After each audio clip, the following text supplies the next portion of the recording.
Pada kesempatan yang baik ini, saya akan menyampaikan tentang analisa pasca ledakan yang terjadi di SMA Negeri 72 Jakarta yang terjadi pada hari Jumat 7 November 2025. Pasca ledakan terjadi, jajaran Satuan Brimob Metro Jaya diperintahkan oleh Bapak Kapolda langsung menuju ke TKP. Kami bersama tim Jibom dari Detesmen Gegana langsung menuju ke TKP. Kemudian ada beberapa langkah yang kami lakukan di sana, yaitu membuat zona perimeter. Untuk zona merah itu di titik ledakan, zona kuning itu untuk rekan-rekan dari tim Jibom Gegana bekerja. Kemudian perimeter zona abu-abu itu zona terbatas, dan kemudian kita membuat zona hijau itu di luar lingkungan sekolah, di luar pagar. Itu kita nyatakan betul-betul aman dan steril untuk yang di luar pagar. Jadi mohon maaf untuk rekan-rekan media, beberapa waktu yang lalu kami tempatkan di luar pagar karena itu memang sesuai dengan SOP demikian. Termasuk masyarakat juga bisa berada di zona hijau tersebut. Yang kami lakukan itu mengumpulkan informasi di TKP, kemudian melaksanakan sterilisasi untuk mencari secondary device atau bom yang masih aktif. Kemudian kami lakukan menjinakkan bom yang masih aktif dan mengamankan bantuan di TKP. Kemudian melakukan observasi di tempat kejadian ledakan, kemudian melakukan sterilisasi ulang untuk memastikan tidak ada bom yang masih aktif yang terlewat. Kemudian menyatakan TKP aman dan menyerahkan berita acara kepada manajer PKP dalam hal ini dari Polres Jakarta Utara dan membantu rekan-rekan dari Puslapor untuk melakukan identifikasi.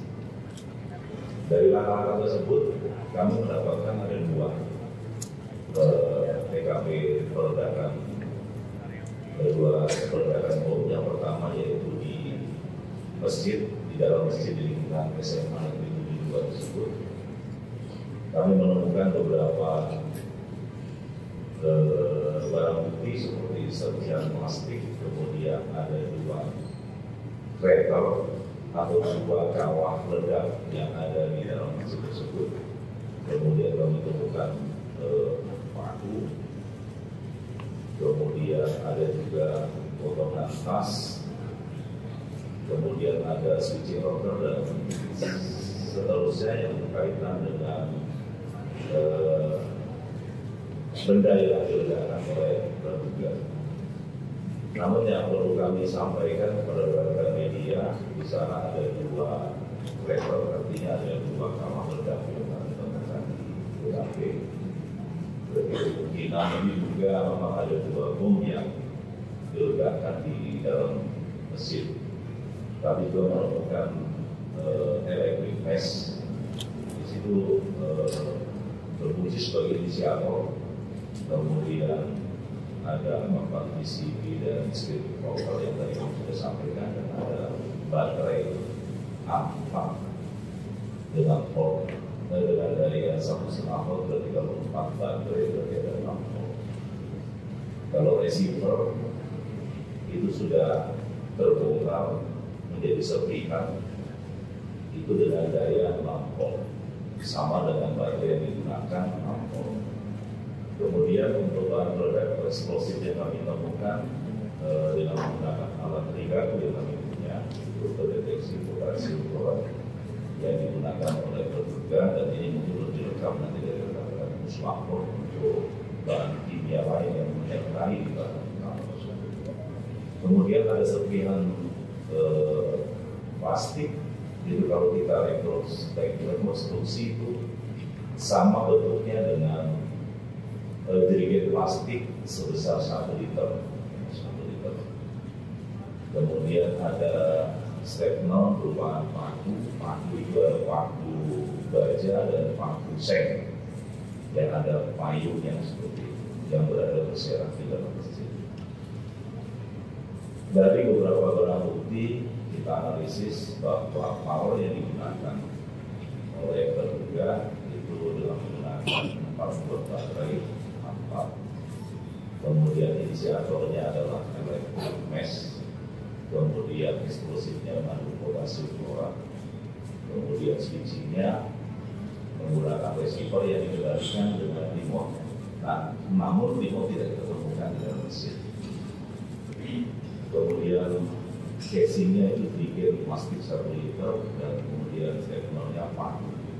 Dapat disebutkan menjadi TKP pertama di Gresik bahwa berdasarkan materi yang ditemukan, rangkaian tersebut adalah rangkaian bom aktif dengan menggunakan remote. Hal tersebut disesuaikan dengan ditemukannya 4 buah baterai transmitter dan bagian receiver yang menggunakan daya 6 volt. Jadi antara power dengan receiver itu ada sesuai dayanya 6 volt. Kemudian di TKP 1 tadi sudah kami sampaikan ditemukan 2 reaktor atau 2 kawah ledak. Itu dimungkinkan terdapat 2 bom yang sudah meledak di dalam mesin. Kemudian dampak ledakan berupa overpressure dan strepsol paku yang mengakibatkan banyak korban yang terluka. Kalau overpressure ini mengakibatkan banyak luka kendala dengan tindak telinga para korban yang ada. Itu untuk TKP yang ada di dalam mesin dari bom yang diledakan di sana. Kemudian untuk TKP yang kedua, posisi itu ada di dalam sampah dan di taman baca. Untuk di taman baca kami mendapatkan barang bukti berupa bom dengan casing kaleng minuman bermerek Coca-Cola, dilengkapi dengan sumbu bakar dan di sebelahnya terdapat remote. Jadi berdasarkan temuan tersebut, analisa kami bahwa terduga pelaku itu meledakkan posisi yang bersangkutan tidak di dalam mesin. Karena remote itu kami temukan di taman baca. Kondisi masih aktif untuk bom tersebut. Kemudian untuk di bank sampah kami menemukan ada 4 bom, 2 yang sudah diledakkan dan 2 yang masih aktif.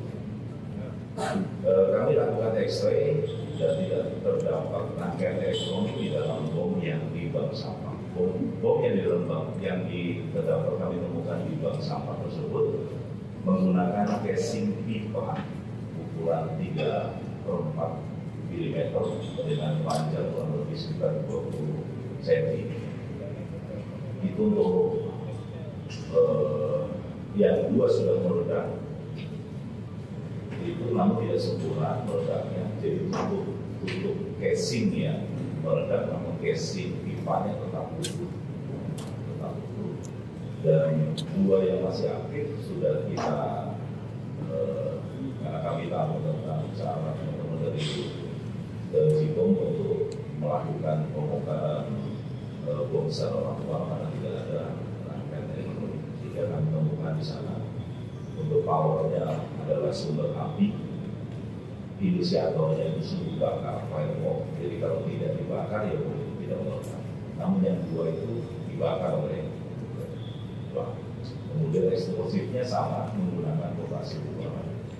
Switchingnya itu inisiasi waktu, jadi tergantung panjang pendeknya sumbu.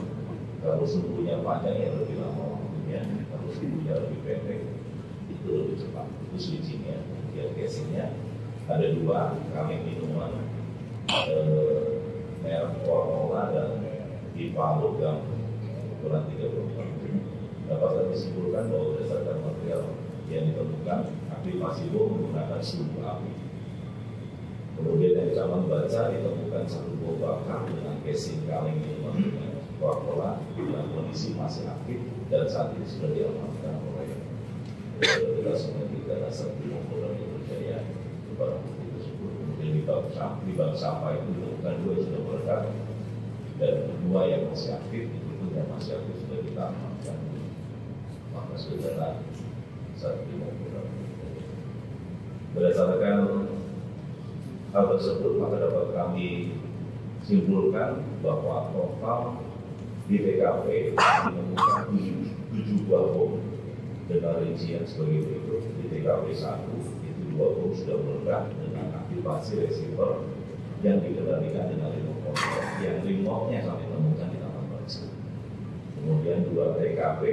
Di TKP kedua ditemukan 2 bom yang 2 bom sumbu bakar dengan casing pipa 34 inci, kondisi sudah meledak namun tidak sempurna atau low order sehingga hanya tutupnya hanya saja yang muncul. Nah ini sesuai juga dengan terduga ada bagian tubuhnya yang luka di sana.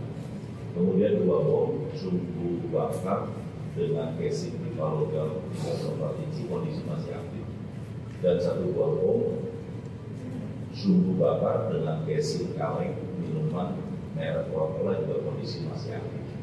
Jadi dari 7, 4 yang meledak, 3 yang masih aktif sudah kita amankan di markas pidana Satuan Polda.